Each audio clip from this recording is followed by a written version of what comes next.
Ilẹ̀kùn Ayọ̀ ní ètò yìí lórí Bikia TV yìí. Ẹ̀yin náà mọ̀ pé gbogbo ìgbà tá a bá ti wà lórí ìkànnì yìí, Ọlọ́run ọba náà ni a máa ń fọpẹ́ fún, ó sì la máa ń fìyìn fún.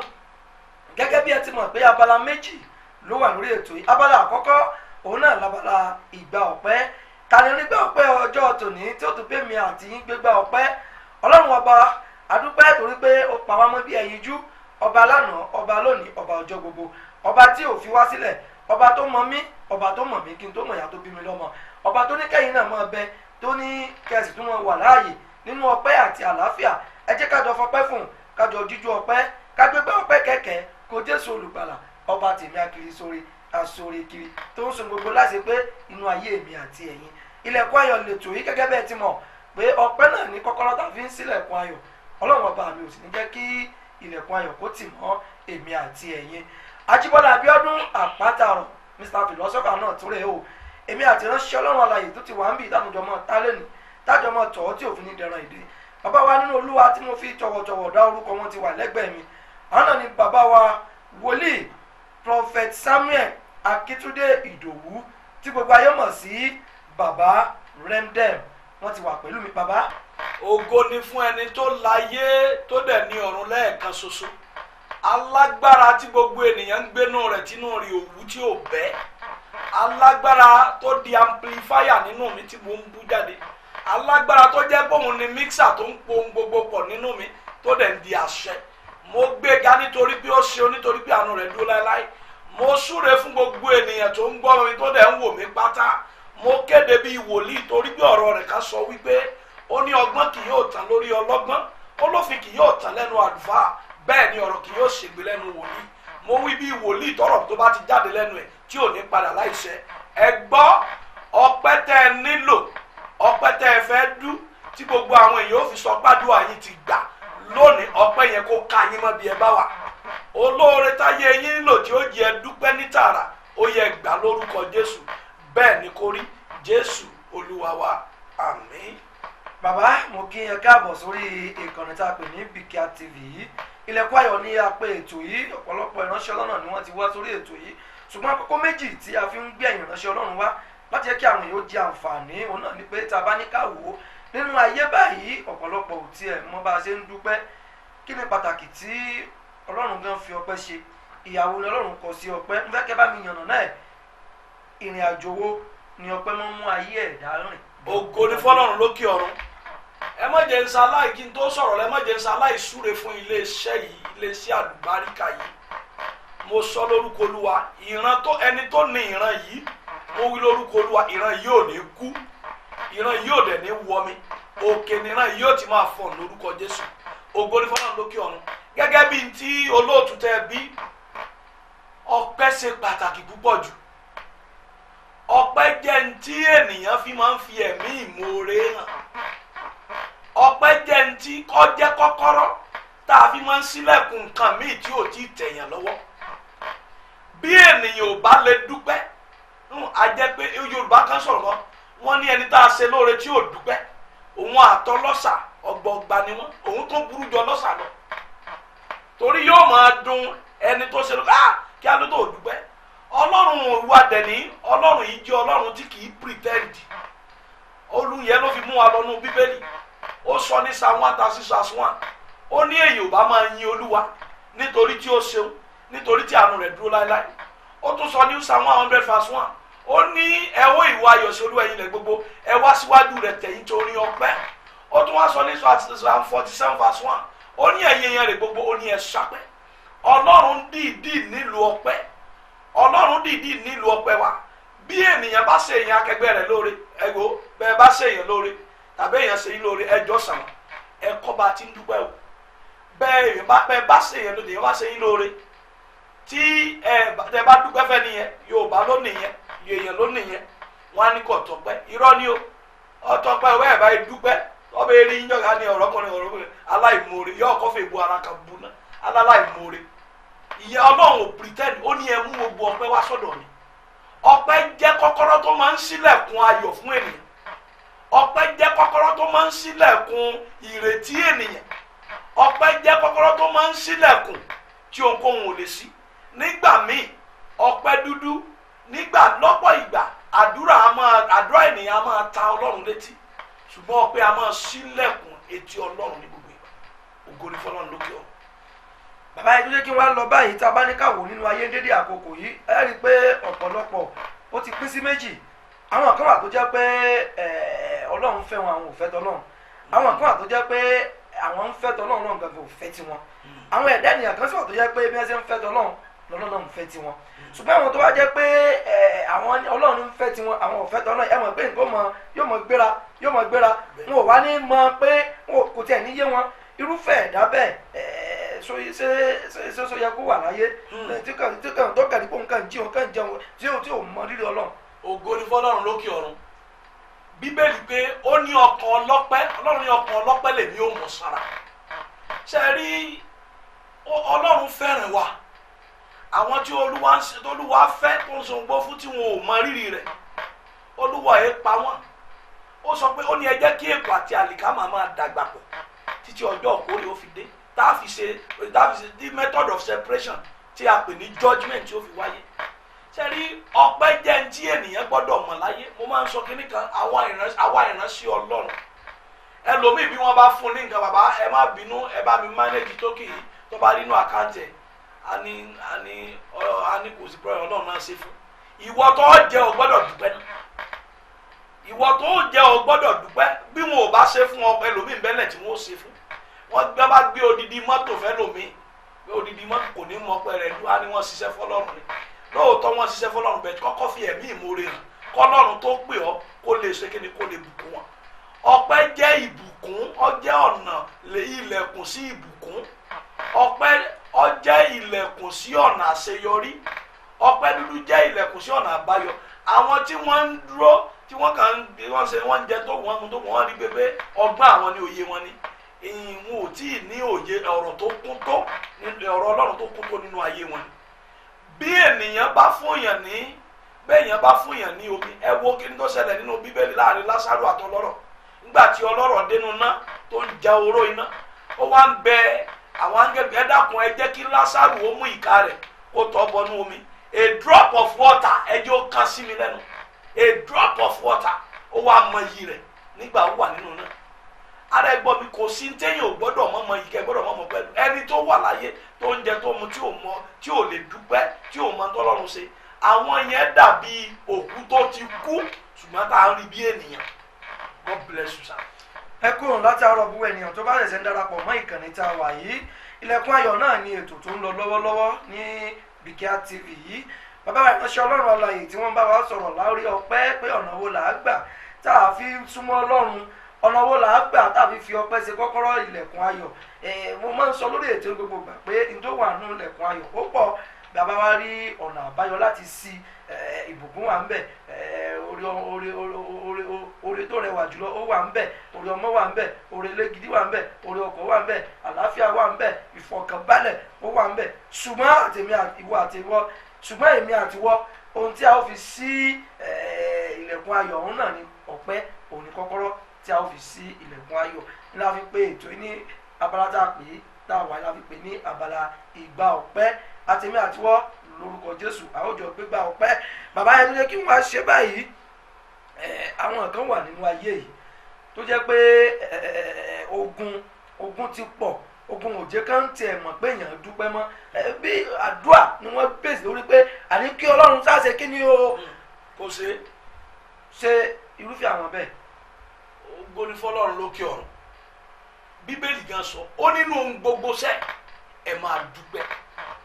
Èmi ò rí ìlàkọjá tàbí ìdojúkọ tó mú èèyàn lálẹ́ mọ́ lè dúpẹ́.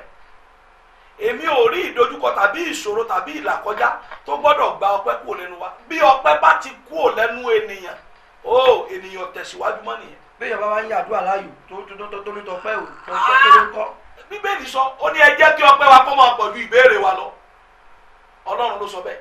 Ẹ jẹ́ kí ọpẹ́ ẹ ò gbọ́dọ̀ yan àdúrà láàyò láì lọ́pẹ́. àdúrà ọpẹ́ ní ọkọ sílẹ̀kùn àdúrà. Ọpẹ́ ni yanrìn tá a kọ́kọ́ tẹ̀ àbí omi tá a kọ́kọ́ tẹ̀ ká tó tẹ̀ yanrìn. Bá ò bá lè dúpẹ́ ká gbàgbé lórí pé a fẹ́ gbé èsì àdúrà gbà. Bí a ò bá ti kọ́kọ́ fi ọpẹ́ sílẹ̀kùn àdúrà ò lè ṣe ìtẹ́wọ́gbà rárá. Ọpẹ́ wa torí wípé dúró rọ́tà dúró tá a lè ronú pé ó yẹ ká gbàdúrà ó yẹ ká kọ́ dúpẹ́ rẹ̀ náà pé mo wà ní mo lórí ọ̀fẹ́ mo ní àǹfààní ìlera pípé okun pípé àlàáfíà tó mi lọ́wọ́ èlò fi lè rádùú àgbà ó wà yẹ kọ́kọ́ dúpẹ́ yẹn náà. So ọpẹ́ ni ohun àkọ́kọ́ a ò gbọ́dọ̀ gbàdúrà láì dúpẹ́. Ẹ ṣé bàbá wa wòlíì Samuel Akíntúndé Ìdòwú tí gbogbo ayé mọ̀ sí bàbá Rendem. Àwọn ni wọ́n wà lórí ìkànnì Bikia TV lọ́wọ́lọ́wọ́ báyìí lórí ètò Ilẹ̀kùn Ayọ̀ àti mi àtẹ̀yìn Ilẹ̀kùn Ayọ̀ ó ṣí fún wa. Abala tá a wà náà ni abala ìgbà ọpẹ́. Ohun tí bàbá sì ń sọ fún wa náà ni pé gẹ́gẹ́ bí èmi àti yín ṣe mọ̀ àbí bí ẹ̀yin ò bá tiẹ̀ tí ìwà mọ̀ kẹ́ mọ̀ lọ́wọ́lọ́wọ́ yìí pé ọpẹ́ ṣe pàtàkì inú ayé èmi àti ẹ̀yin. Ká jí làárọ̀ ká dúpẹ́ fún Ọlọ́run pé Olúwa ò ṣe é, ká jẹ ká mu ká sọ pé Ọlọ́run ò ṣe é, ká lọ ká bọ̀ ká sọ pé Ọlọ́run ò ṣe é, ká gbàdúrà ká sọ pé Ọlọ́run ò ṣe é, ká rí jẹ ká rí mu ká sọ pé Ọlọ́run ò ṣe é. Tí ó bá tún wá kù díẹ̀ káàtó tó tún dàbí èkó sapá kan jà mọ́ ẹ tó jẹ́ ká mọ rírì Ọlọ́run ká tó sọ pé Ọlọ́run ò ṣe é o. Ọpẹ́ ó ṣe pàtàkì nínú ayé èmi àtẹ̀yin. Ọpẹ́ ni kọ́kọ́rọ́ tàbí sílẹ̀kùn ayọ̀ lórúkọ Jésù. Ilẹ̀kùn ayọ̀ kò ní tì mọ́ yín kò ní tì mẹ́mi náà èyí tó ti ṣí kò ní tì èyí tẹ̀ ń kalẹ̀kùn fún lórúkọ Jésù ó máa ṣí. Abala méjì ló wà lórí ètò gẹ́gẹ́ bí mo ṣe sọ. Abala àkọ́kọ́ la pè nígbà ọpẹ́ òun láti yànnà náà èyí táwọn èèyàn ti mọ ibi tá a ti ń bọ̀ ibi tá a dé dúró. Abala ẹ̀kejì la pè ní ọ̀nà àbáyọ sí èyíkéyìí ogun náà ayé onípòjìpọ̀ ọmọ ènìyàn. Tàbáníká wò nú ayé báyìí ogun pọ̀ ṣùgbọ́n ibi tí mo fẹ́ ká lọ lọ́jọ́ tòní ó ní mo pè ní sùúrù. Nínú ìwòye àti ìwárí ìmọ̀ ìjìnlẹ̀ kékeré tí mo ní mo rí i pé sùúrù jẹ́ ẹ̀mí kan nínú ayé ènìyàn. Ọ̀nà wo ni sùúrù gbà bọ́ ogun kúrò nínú ayé ènìyàn? Ọ̀nà wo la ìní sùúrù tó máa ń fi gbà fa ogun sínú ayé ènìyàn? Mo fẹ́ kí bá mi yànnà náà. Hallelujah, ògo ni fún Ọlọ́run lókè ọ̀run ẹlẹ́dàá tó dá gbogbo tí nǹkan kan ò dá. Sùúrù Bíbélì sọ̀rọ̀ Ọlọ́run sọ̀rọ̀ nínú ọ̀rọ̀ rẹ̀ ó sọ̀rọ̀ nípa sùúrù ó sọ̀rọ̀ nípa sẹ́rí ẹ̀mí dàpẹ́ lóyìnbó nípa patience. Sùúrù ẹ̀mí kan ẹ̀bùn kan ní lára ẹ̀bùn ẹ̀mí tí Ọlọ́run fi fún ni ó ní sùúrù wà. Ó ní ẹ máa mú sùúrù nínú ohun gbogbo ẹ máa mú sùúrù nínú ohun gbogbo. Ara ẹ gbọ́ mi bí ènìyàn bá ń gbàdúrà aládùúà tó mọ̀ pé àdúrà ló ń fẹ́ fi ṣẹ́gun ìṣòro àti ìdojúkọ òun á kọ́kọ́ mú sùúrù náà. Ẹni tó ń gbàdúrà sọ́lọ́run irú wọn kì í kánjú. Olórin màmá mi olórin evangelist kan nínú Olúwa evangelist dáadáa kan ó kọ̀ọ̀rọ̀ kan ó ní ẹni tó ń gbàdúrà kì í kánjú bẹ́ẹ̀ náà lèmi náà dẹ̀ rí ká. Ẹni tó ń gbàdúrà kíkanjú sùúrù ló máa ń ṣílẹ̀kùn gbogbo tó ti bàjẹ́. Bẹ́ẹ̀ bá ti lè ń gbàdúrà ẹ gbọ́dọ̀ mọ̀ wípé ẹ gbọ́dọ̀ mú sùúrù lọ́wọ́. Sùúrù àti àdúrà ó dàbí Táyé àti Kẹ́hìndé ni. Àwọn Táyé àti Kẹ́hìndé tó nífẹ̀ẹ́ ara wọn kì í ṣe Táyé àti Kẹ́hìndé ọmọ Àwùsá. Gbogbo Táyé àti Kẹ́hìndé tó jẹ́ pé ìríra yín lójú lónìí mo pa láṣẹ ẹ̀mí tó pé yín níyà ẹ̀mí yẹn kó jáde lára yín. Mo ń sọ̀rọ̀ nípa àwọn ilé tó ti túká nìyẹn. Ìṣòro inú ilé tó ti túká ẹlòmíì ìṣòro ògbéyàwó ẹlòmíì tó túká lónìí torí àìní sùúrù. Ilé tó ti bàjẹ́ lónìí torí àìní sùúrù ni. Iṣẹ́ tẹ́lòmíì sáko mẹ́gbẹ́ bí ìṣiṣẹ́ yẹn mọ́ iṣẹ́ yẹn ti sú mi. Ó kù díẹ̀ tíṣẹ́ yẹn ó mọ̀ pé báyìí ló kù bẹ́ẹ̀. Iṣẹ́ pé yẹn bá bẹ̀rẹ̀ iṣẹ́ lónìí ó bá bẹ̀rẹ̀ iṣẹ́ lónìí kì í ṣe jọ́ tó bá bẹ̀rẹ̀ náà ni ó mọ̀ pé wọ́n ti mọ rere. Àìmọye tí ó lọ́dún 5 ọlọ́dún 2 wà ọlọ́dún 3 ọlọ́dún 5 wà kó tó ẹsẹ̀ mọ jèrè rẹ̀. Bàbá ẹ bá mi wọnú ẹsẹ̀ Bíbélì kí ni Bíbélì wí nípa sùúrù gan? Ẹ mo fẹ́ sáré lọ sínú ìwé Genesis 17 mo fẹ́ kẹ́ já lọ wò ó Genesis 17 ẹsẹ̀ ìkíní sí bí ẹsẹ̀ ìkẹfà torí àkókò wa sà. Tẹ́ ẹ bá wo sùúrù tí Abraham àti Sarah ní ó ní agbára púpọ̀ jù. mo máa ń wò pé ọlọ́run jẹ́ kí ẹ̀mí sùúrù bíi tàtijọ́ wọnú ayé àwọn obìnrin àtọkùnrin àkókò.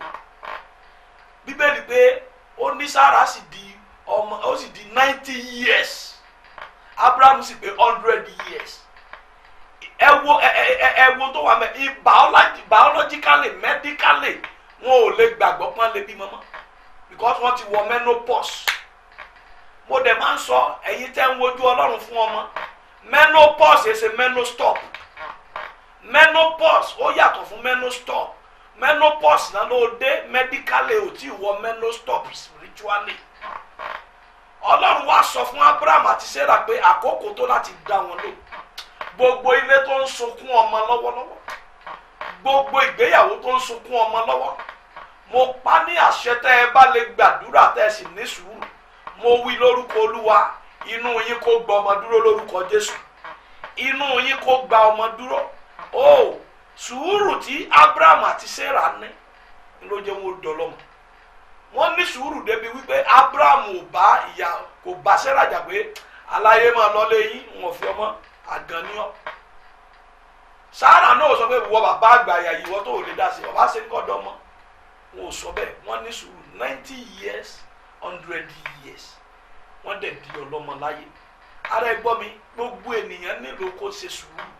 Ẹni tó bá mọ̀ pé òun àdúrà ló fẹ́ gbà tó wọn fi jánà, àdúrà náà la dẹ̀ gbọ́dọ̀ gbà. Torí bẹ́ẹ̀ yẹn bá mú nǹkan míì kún á jẹ́ òwò sùkùsùkù dá wáyé. Ẹ kàn gbúrò orú ẹni bẹ́ẹ̀ lónìí, àwọn tó bá ń kánjú ẹ gbúrò wọn afẹ́dáre dókè afẹ́sẹ̀ ẹ kàn gbúrò wọn lọ́jọ́ kan ẹ ní gbúrò wọn fún bí 20 ọdún wọn lọ nìyẹn. So sùúrù ó jẹ́ atọ́kùn àti ìrètí ènìyàn nínú àdúrà. Ẹ jẹ́ wọn á béèrè báyìí, ǹjẹ́ sùúrù àmọ́ àìní sùúrù ó lè fàyàn sínú ogun bí? Ògo ni fọ́lọ́run lókè ọ̀run. Ọ̀pọ̀lọpọ̀ ló ti wà ní kòtò lónìí tó ti wà níbojì nítorí àìní sùúrù. Ọ̀pọ̀lọpọ̀ a lè bá wọn sọ̀rọ̀ mọ́, ṣùgbọ́n ẹlẹ́dàá wọ́n máa bára wọn sọ̀rọ̀ bí wọ́n bá wà lónìí. Ọ̀pọ̀lọpọ̀ wọ́n gbé sí mọ́túárì lónìí báyìí nítorí àìní sùúrù. Ọ̀pọ̀lọpọ̀ ní àìní sùúrù ti sọdẹ ní àná, ó ti sọdẹ ní arìnrìn. Ọ̀pọ̀lọpọ̀ ní àìní sùúrù ti jẹ́ kó sọ ire nù, ó ti jẹ́ kó ṣògo nù. Ẹ jẹ́ fún yín ní àpẹẹrẹ kẹsà, ọmọbìnrin kan lẹ́nìkan bá pè é, ó máa sọ fún mi ẹjọ́ ẹ invite mi o sí iṣẹ́ tẹ́ bá níṣẹ́ kan. Lọkùnrin bá wò pé ìgbà tó ń ríṣẹ́ kan gbà mí kan, ọba pé obìnrin pé ìyá obìnrin wọn náà jọ mi kí kájọ ṣiṣẹ́ tó máa fún wa lówó díẹ̀díẹ̀. Nígbà tí ọmọkùnrin ẹni tó pè yẹn gẹ́gẹ́ òun ráàyè, ó wá fi ọmọbìnrin yẹn bẹ̀ pé ẹ̀sà mọ́ mo lè mí òun ráàyè bẹ́ẹ̀ máa jẹ́ kí n mọ bí bá ṣe ń lọ, èmi náà máa wá lẹ́ẹ̀kọ̀ọ̀kan. Ọmọbìnrin yẹn torí àìní sùúrù gbogbo ìtọ́ yẹn kún orí bẹ̀ bí èrè, ó sì gba ẹni tó mú wádìí lẹ́sẹ̀ mi kan. Nígbà tẹ́ni yẹn wá wò pé kí ni tó ń ṣẹlẹ̀ báyìí, gbogbo owó tó yẹ wọ́n fi ṣe náà gbé fún ọ tó yẹ wọ́n fi ṣe ó ti dà ìbá tó lọ bù mí. Ìgbà wípé yẹn fẹ́ mọ ọmọkùnrin yẹn wá yọjú, ìgbà wá wípé ìwà tó ọwọ́ gba gbogbo nǹkan tó wà lọ́wọ́ ẹ̀ pátá òwújọ rẹ̀ kó ọwọ́ gbé sẹ́gbẹ̀ kan. Ó gbọ́ àǹfààní tó yẹ kó rí jẹ kò rí jẹ mọ́ nítorí àìní sùúrù. Ọmọkùnrin yẹn wá sọ wípé ẹ̀dẹ̀ wá wo iṣẹ́ kan wà níwájú tó yẹ pé ó máa fẹ́ jẹ ní millions of naira tó yẹ kó jẹ mẹ́, oníṣùgbọ́n díẹ̀ òun ti bá ti sẹ́gbẹ̀ kan. Àìní sùúrù a máa mú àìní wọnú ayé yìí. Àìní sùúrù a máa pààyàn lójijì. Àìní sùúrù a máa fi jẹ́ kí obìnrin fi ọkọ rẹ̀ lẹ̀ tí ó ti ṣe rere ní ọkọ tí ó dẹ̀ fi lẹ̀. Àìní sùúrù ló mú obìnrin míì lónìí dágbé ṣúgà dàdí máa ń tẹ̀lé ọkọ wọn ti rò pọ́kọ wọn ò lè ní láàyè ìrọ́lẹ̀. Bàbá wa wòlíì ẹ jẹ́ kí wọ́n ṣe báyìí, à ń sọ̀rọ̀ sùúrù. Gbogbo bá le tán tí ṣòro bá mú ẹ̀dá kankan tó di pa yàbàyàbà tó di pẹ́ ìtúká nínú ayé nítorí yẹ kó bọ́bọ́rọ́ tí bá ń tìpà mẹ́rù ṣé ẹ̀sẹ̀ ní kéèyàn kò pé gbà báyìí. Hallelujah. Ṣe rí Ọlọ́run nìkan sọ ó níbi ìgbà bá ń gbá ní ẹ jẹ́ ká máa rọ́jú, ìgbà ń bọ̀ tí ó gbé ní Ọlọ́run lónìí dédé. Kò sí ọ̀nà àbáyọ sí ogun ayé yẹn kéèyàn ó gbàdúrà àti sùúrù lọ.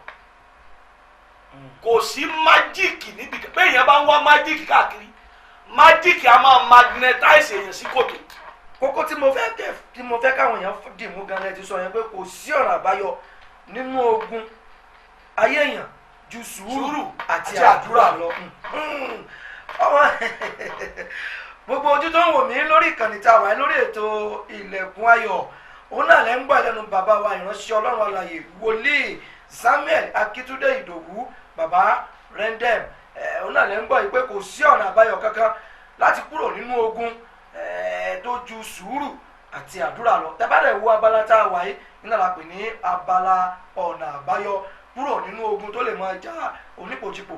Kò sẹ́ni tó wà láyé tí ò lógun, èmi ní ẹ̀yin náà sì ní, ṣùgbọ́n ẹgbẹ́ tó ìkàlẹ̀ láti jẹ́ ètò tó ń kọ́ni lọ́gbọ́n tó sì ń fúnni ní ìmọ̀ àti ìtọ́ni Ọlọ́run. Inú mi náà láti rí ọpẹ́ pé ọpẹ́ ṣe pàtàkì nínú ayé onípòjìpò ẹ̀dá. Lọ́dún tí wàá wò pé a tún gbọ́dọ̀ mọ̀ pé bàbá ń dúpẹ́ à á lógun, bó ogun bá wá dé ọ̀nà wo là á gbà láti kúrò nínú ogun. Ìdí rèé tí ọ̀pọ̀lọpọ̀ ìránṣẹ́ Ọlọ́run wòlíì pásítọ̀ evangelist wọ́n fi ń wá láti wá sọ oríṣiríṣi ọ̀nà tá a lè fi kúrò. Ọ̀nà àbáyọ kan tún rèé o pé àtèmi àtiwọ́ ẹ jẹ́ ká máa jẹ́ ẹ̀dá tí ó máa ṣe sùúrù, tí ó máa ní sùúrù, tí ó máa fi sùúrù gbégbé ayé rẹ̀ láti fi gba àdúrà, láti fi wò pé ìbò ló tó kàn tó ń wò tẹ̀sẹ̀ bọ̀ tí ogun yóò fi kúrò nínú ayé wa. Bàbá Yorùbá níbi tá à ń lò jìnnà àwọn ibi tá à ń yà náà ló pọ̀. Eléyìí tí ọba ń fi kásẹ̀ rẹ̀ ńlẹ̀ ò ní pé a ti sọ̀rọ̀ nísìnyí ẹ ti fa kò mú òkun yọ pé kókó tó gbàjù náà ni pé ká ní sùúrù. Ọ̀nà tí sùúrù fi lè fìyàn sínú ogun ẹ ti sọ, ọ̀nà tí sùúrù fi lè múyàn kúrò nínú ogun ẹ ti sọ. Mo wá fẹ́ kẹ́ bá mi fi prayer point síta fún olúkúlùkù ẹ̀dá tó wà nínú ìṣòro ayé kan lọ́wọ́lọ́wọ́ báyìí. Ògo ni fọ́lọ́run lókè ọ̀run. Gbogbo ẹni tó ń gbọ́ mi tó dẹ̀ ń wò mí, mo sọ lórúkọ Ọlọ́run àánú. Ogun alálẹ̀ àti ogun onílẹ̀ ilé yín tó lóòní bọ́, mo sọ báyìí wípé ogun yẹn kó parí lára rẹ̀. Mo kéde rẹ̀ bíi wòlíì, mo sọ bíi Násírì Olódùmarè. Gbogbo ogun onílẹ̀ ilé yín tó sọsẹ́ rẹ̀ dahoro, tó sọsẹ́ dún arinlẹ̀, lórúkọ Olúwa ogun yẹn jáde lára rẹ̀. Ẹnìkan tó ń gbọ́ mi tó dẹ̀ ń wò mí gba àdúrà yìí pé orúkọ Jésù lẹ́bí ẹ̀kan bí ẹni tí ó bẹ̀rù, kó wá pe Ọlọ́run àánú. Ogun àwọn onílẹ̀ ilé wa tí ò jẹ́ kọ́mọkùnrin ó gbérí nígboro, ìyẹn nírìn àjò. Ogun alálẹ̀ ilé wa tí èjọ ọmọbìnrin ó gbérí nírìn àjò, Ọlọ́run fi iná bọ́ kúrò lára mi. Wàá gbàdúrà yẹn dáadáa. Ogun alálẹ̀ ilé tá a ti bí mi, ogun onílẹ̀ ibi tá a ti bí mi, tí kò jẹ́ kí n rí oore gbà nírìn àjò tí mo wà, tó jẹ́ kí ṣiṣẹ́ mi fẹ́ da tọrọ jẹ, ó yá jáde lára mi. Mo ké bó ti ń gbà yẹn, mo sọ lórúkọ Ọlọ́run alààyè. Gbogbo ogun tó dúró dì ọ́ lágbolé yín, gbogbo ogun tó jọ pé èèwọ̀ ni wọn kì í ṣe rere níbi tó ti jáde, mo kéde bí wòlíì, ogun yẹn kó fayé rẹ̀ lẹ̀ lórúkọ Jésù. Mo wí bí wòlíì lónìí, ẹ gbọ́ láti òní lọ, àwọn ilẹ̀kùn tẹ́ kàn tí ò sí, àwọn ilẹ̀kùn ayọ̀ tẹ́ wò wípé bẹ́ẹ̀ lẹ́ẹ̀ ní bọ́ sódò báyìí, àwọn ilẹ̀kùn tẹ́ kàn tí ò sí tẹ́ wò tí wọ́n wò pé bẹ́ẹ̀ ló ní pokùnso, bẹ́ẹ̀ ló ní pọ́ìsì ara rẹ̀, ìwọ wò pé bẹ́ẹ̀ ló ní fọmọkùnrin ilẹ̀ kò ní lárí, ìwọ wò pé bẹ́ẹ̀ ló ní lé ọmọbìnrin jáde ẹsẹ̀ rẹ̀ ọ̀dá nínú ìgbéyàwó. Ilẹ̀kùn tẹ́ kàn lónìí, mo pa ní àṣẹ nípa ọpẹ́ àti májẹ̀mú àdúrà lónìí, ó yá kílẹ̀kùn yẹn ṣí padà lórúkọ Jésù, kílẹ̀kùn yẹn ṣí padà lórúkọ Jésù. Gbogbo ogun àti májẹ̀mú tó sọ fún yín wípé alẹ́ yín máa di aṣálẹ̀, ẹ̀yin bàbá àtìyá tó ń gbọ́ mi yẹn, wọ́n sọ pé àwọn máa sọ alẹ́ yín daṣálẹ̀, mo pa láṣẹ ogun yẹn gbiná dànù lórúkọ Jésù. Ìwọ ọ̀dọ́ yìí, alẹ́ rí ò ní daṣálẹ̀, àwúrọ̀ rí ò ní daṣálẹ̀, ọ̀sán rí ò ní daṣálẹ̀, bẹ́ẹ̀ ni kò ní lórúkọ Jésù. Jésù Olúwa wa. Ẹ ṣé bàbá, ẹ wá kù kan tí mo fẹ́ kẹ́ ẹ mọ̀, wòlíì ó yàtọ̀. Gẹ́gẹ́ bí wòlíì mo fẹ́ kẹ́ bá mi fi ẹsẹ̀ Bíbélì gbé àdúrà yìí lẹ́sẹ̀ pé bẹ́ẹ̀ bá fẹ́ gbà ó tó tún ka ẹsẹ̀ Bíbélì báyìí o gẹ́gẹ́ bí àṣẹ. Ó dáa, ògo ni fọ́lọ́run lókè ọ̀run. Mo darí gbogbo ènìyàn sí Psalm 121. Ẹ lọ ka Psalm 121 láti ẹsẹ̀ àkọ́kọ́ dé ìparí. Gbogbo ń tẹ̀ ń wojú Ọlọ́run fún pátá nípa àdúrà, ilẹ̀kùn rẹ̀ máa ṣí lórúkọ Jésù. Mo darí gbogbo èèyàn, ẹ lọ ka Psalm 121, ẹ kà á, ẹ lọ fi gba àdúrà fún ọjọ́ méje, àárọ̀ àtàlẹ́ máa gbàdúrà yẹn. Àárọ̀ àtàlẹ́ máa gbàdúrà. Ìwọ tó ń ṣílẹ̀kùn láti ìgbà tí oríṣiríṣi ilẹ̀kùn tó wù ọ́ tó fẹ́ sí tí ò tí ì sí. Ẹ gbọ́ olórin ayé kan sọ̀rọ̀ kan, mo gbọ́ ni o, kéde pé wọ́n sọ fún mi mo wà bí kan mo ń kọjá lọ́jọ́ ẹ̀ mo wá ń gbọ́ ó ní ilẹ̀kùn táwọn kan tì ìlú Canada náà ti bóun sí bí wọ́n bá lè bá yẹn sílẹ̀kùn Canada mélòó ọlọ́run tó ju Canada so ilẹ̀kùn ayọ̀ tẹ́ ẹ fẹ́ sí àdúrà yín ni ó bá yín sí ẹ lọ ka Psalm 121 jọ́ méje lẹ́ẹ̀ fi kà á ẹ kà láàárọ̀ ẹ máa kà lálẹ́ kẹ́ wàá máa gbàdúrà yẹn ọlọ́run lẹ̀kùn tí wọn kì í rí sí lágbolé wa tó sì wù mí láti sí lẹ̀kùn tí wọn kì í rí sí nínú ìran mi lẹ̀kùn òkè lẹ̀kùn àga ògo lẹ̀kùn àga ìpàṣẹ lẹ̀kùn ibi gíga lẹ̀kùn yàrá òkè tẹ́mi náà ti máa pàṣẹ tí wọn kì í rí sí ọlọ́run bá mi fi ipá rẹ sí fi títóbi rẹ sí kẹ́ wá ka Psalm 121 ẹ kà láàárọ̀ ẹ kà lálẹ́ ọjọ́ kìíní ọjọ́ kejì ọjọ́ kẹta ọjọ́ kẹrin ọjọ́ karùn-ún ìkẹfà títí di ọjọ́ keje tẹ́ ẹ bá parí ẹ̀yin èèyàn ọlọ́run ẹ gbé omi kalẹ̀ síwájú yín ẹ gbé kalẹ̀ síwájú yín ẹ wá ka sáàmù yẹn sí omi yẹn bákan náà ẹ wá lọ fi omi yẹn wẹ̀ ilẹ̀kùn yẹn máa ṣí àánú dẹ̀ máa sọ̀rọ̀ lórúkọ Jésù. bàbá wa wòlíì Samuel Akíntúndé Ìdòwú bàbá rẹ́ndẹ̀ Yorùbá ní àárín àkó ní àárín àkóyàn mo fẹ́ kẹ́ bá mi sọ orúkọ yín lẹ́kùnrẹ́rẹ́ ibi tí ilé ìjọsìn yín wà àti ní fóònù nọ́mbà yín. ògo ni fọ́lọ́run lókè ọ̀run ọlọ́run tó ní ìpè yìí tí kìí ṣe èmi ó kàn rán mi ń sẹ́ni ó dẹ̀ gbé ìpè yìí lé mi lọ́wọ́ mi ò kú mọ̀ bó ṣe ṣètò rẹ̀ ó kàn gbé mi bẹ̀ ni. orúkọ iṣẹ́ ìránṣẹ́ ni the Redemption Mission and Deliverance Ministry tí gbogbo èèyàn mọ̀ sí City of Prayer aka City of Prayer ìlú àdúà ni ó wà ní Ìdó Ọ̀ṣun opposite Ajé International Market ní Ìwó Road ní Ìdó Ọ̀ṣun Òṣogbo Ọ̀ṣun State ibẹ̀ ni Ọlọ́run ti ń ṣiṣẹ́ àmì àti iṣẹ́ ìyanu kò sí gbogbo ìgbà every Sunday ní gbogbo aago 8 sí aago 10 àdúrà ti ń lọ ìsìn àti àdúrà ni àdúrà kan wà tá a máa ń gbà ní gbogbo ọjọ́ Wednesday a pè ní Jesus alone hour wákàtí Jésù nìkan so aago 8 àárọ̀ sí aago 10 àárọ̀ náà ni àdúrà kan wá máa ń wáyé lẹ́ẹ̀kan lọ́dún t'Olúwa gbélé mi lọ́wọ́ ìgbà tó bá mi sọ̀rọ̀ ó mì mí títì ẹ̀ẹ̀kan lọ́dún ló máa ń wáyé ní ọjọ́ keje oṣù keje wákàtí 7 ọ̀rọ̀ ẹnu wòlíì 7 ọjọ́ keje oṣù keje wákàtí 7 ọ̀rọ̀ ẹnu wòlíì 7 àdẹ̀lú wákàtí 7 mẹ́ ó ní agbára púpọ̀ jù mo sọ lórúkọ Olúwa àánú ò ní fi gbogbo ẹ̀yin tẹ́ ń gbọ́ mi sílẹ̀ ohun tí òfin gbà lọ́wọ́ yín ohun rere tó fi gbà lọ́wọ́ yín àánú dá padà fún yín ẹ̀rọ ìbánisọ̀rọ̀ iléeṣẹ́ ìránṣẹ́ yìí ẹ bá ti pè èmi gangan ní láǹfààní àti gbé ó ní 070 33 29 5571 lẹ́ẹ̀kan sí 070 33 29 5571 fún àwọn tó wà lókè òkun ẹ pè báyìí +234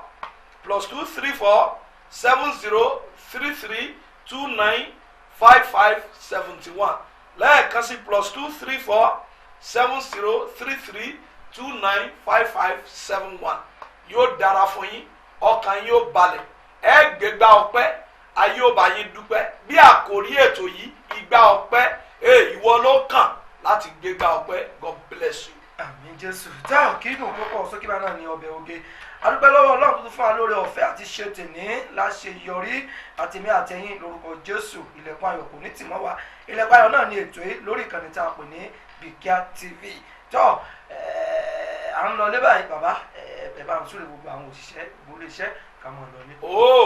mo sọ lórúkọ Ọlọ́run àánú Jésù olùgbàlà wípé èmi ní ọ̀nà òtítọ́ àti ìyè iléeṣẹ́ yẹn ti tọ ọ̀nà ẹ ní tẹgbọ́mọ́ lórúkọ Jésù mo súre fún gbogbo iléeṣẹ́ ìpátá Bikia TV lórúkọ Olúwa amóhùnmáwòrán lórúkọ Olúwa ẹ ní wọnú ogun lórúkọ Jésù ogun tí máa sọ iléeṣẹ́ dahoro lójijì ọfà abẹnutọmọ ènìyàn máa ń ta tí máa sọ sí èèyàn dahoro kò ní wọlé iṣẹ́ ìwà gbogbo ẹ̀yin òṣìṣẹ́ ibẹ̀ pátá àti olùdásílẹ̀ mo kéde lórúkọ Ọlọ́run àánú ààyè òkè tẹ́ ń pòǹgbẹ fún ọyá kóṣù yìí tó parí ẹ lọ jókòó ńbẹ̀ lórúkọ Jésù onígbọ̀wọ́ àtọ̀runwá tí ó sọ ìlàágùn yín dògo tí ó sọ iṣẹ́ yín di ògo lórúkọ Olúwa kọ́sẹ̀ yìí tó tán ẹ lọ pàdé ara yín lórúkọ Jésù ọ̀rọ̀ jáde pẹ̀lú àṣẹ torí pé ó sọ pé ọ̀rọ̀ wọn Ọlọ́run ẹsẹ̀ lé ẹsẹ̀ ni ọ̀rọ̀ rẹ̀ ní Bíbélì pé ọ̀rọ̀ rẹ̀ àṣẹ lé àṣẹ ọ̀rọ̀ Olúwa pé díẹ̀ ní ó ní díẹ̀ lọ́hùn mo sọ nípa àṣẹ Olódùmarè mo dúró lórí àpáta ayérayé ilẹ̀ mìíràn ìyanrìn ni mo dúró mi ò lè dá dúró mo fẹ́ jẹ àgbélébùú mo dì hámọ́rọ̀ Ọlọ́run wọ̀ mo dẹ̀ kọjá lọ bí Gọ́gọ́tà níbi ẹ̀jẹ̀ tí ń kán tó mo tẹnu bọ àṣẹ àti ẹ̀jẹ̀ Jésù mo wí lórúkọ Olúwa ẹ̀yin olùdásílẹ̀ iléeṣẹ́ àti òṣìṣẹ́ pátá mo pálàṣẹ ìlàkùn yín ó dògo ọmọ aráyé gbọ́ ti yín bẹ́ẹ̀ bá ti ń sọ wọn ò máa gbọ́ bẹ́ẹ̀ bá ti ń wí wọn ò máa tẹ́tí sílẹ̀ bẹ́ẹ̀ bá ti ń wò yín kétékété ó ìfẹ́ yín láti ràn yín lọ́wọ́ yóò máa wọnú ayé ni àti gbogbo ìjọba pátá bẹ́ẹ̀ ni kó rí lórúkọ Jésù Olúwa wa. tọ́ àwọn ọmọ Nàìjíríà ibikíbi tí ẹ bá lórí ọ̀fẹ́ àti mọ̀ wá lórí ìkànnì tá a wá Ilẹ̀kùn Ayọ̀ ní ètò yìí o Àjíbọ́lá Abíọ́dún Àpáta ọ̀rọ̀ lórúkọ tèmi Mr Philosopher náà rèé ọmọ wọn lè balẹ̀ gbọ́n mi ìlú Òṣogbo á sọ̀rọ̀ tìrírí àtèmi àtẹ̀yìn àwọn tó pàdé lọ́jọ́ mẹ́jọ.